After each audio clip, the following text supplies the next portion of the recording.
అయ్యప్ప అత్తమ్మ రాతిరి కలలోకి వచ్చి రమ్మన్నడే వనయాత్ర అమ్మ పోయొస్తనే పాదయాత్ర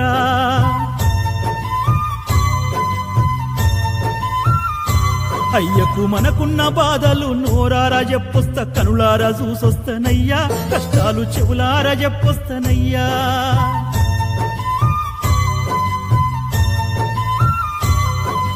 పంబా తీరాన కొండ కోనల్లో ఏ కోసనున్నడో నమ్మా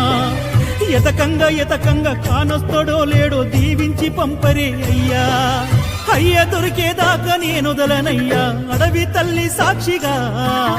అంతదాకా పచ్చి నీరైన ముట్టను శబరి తల్లి సాక్షిగా కన్యమూల గణపయ్య మీదొట్టుగా అయ్యప్ప అర్ధరాత్రిన కలలోకి వచ్చి రమ్మన్నడే వనయాత్ర అమ్మ పోయొస్తనే పాదయాత్ర అయ్య పోయొస్తనే శబరి యాత్ర